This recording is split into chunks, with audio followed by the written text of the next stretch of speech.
Hello and welcome to Maths with Jacob. This lesson will focus on number patterns using Algebra Worksheets. So this video presents a few worksheets where we can describe a pattern when we have some diagrams, and we're going to use algebra to describe the pattern.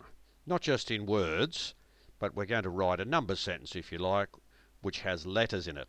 Now, we've had a lesson on this topic, so if you're not sure what to do, at the end of this video there is a link. If you click on the link, it will take you to the lesson and it will describe how to do the examples. So for the first one, describe the pattern between the number of squares and the number of matches. So describe the pattern between the number of squares and the number of matches. So you look at it carefully and you say, well, here we have one square, then you count the matches. We have two squares, count the matches, and you do a similar thing here. So for example, you might write something like this. If we have one square, we have 4 matches. This is just a hint how to do all of these.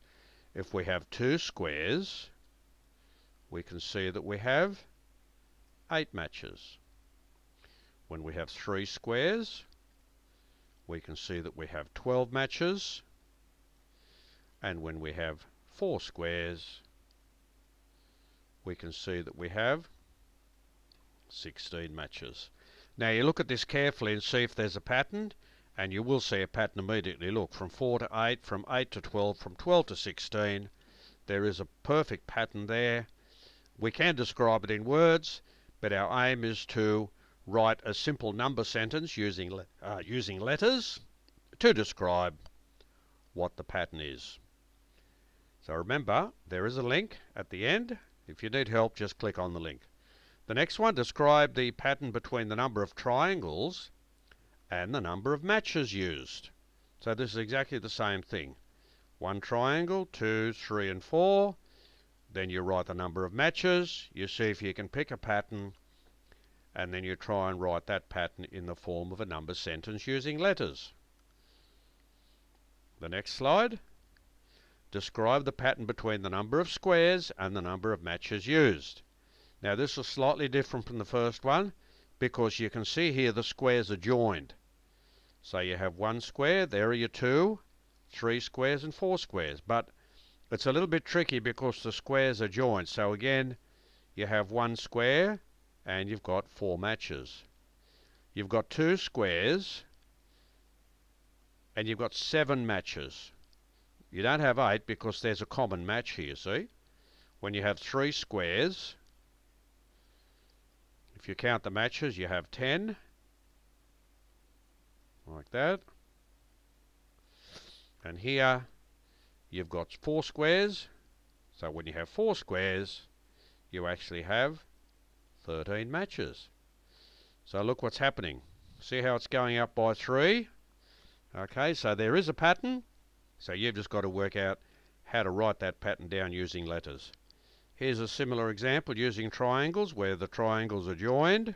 So just follow the same procedure that I had here. Just write down the number of triangles and the number of sides, the number of triangles and the number of sides, etc., and see if you can visualize a pattern and write it down using letters.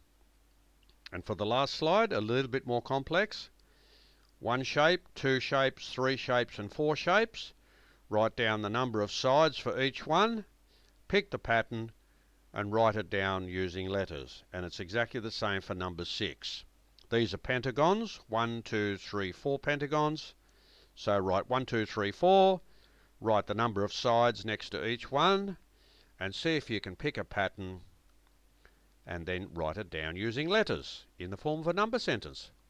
So this video has given us some diagrams, and some patterns exist, and we've been asked to have a look at the pattern carefully and write it down using letters. That's like an equation, and that's a lead-in into algebra. That's actually one of the first times we use algebra. If you need help, on the next slide there is a link which takes you to the lesson, and it will show you how to do the examples.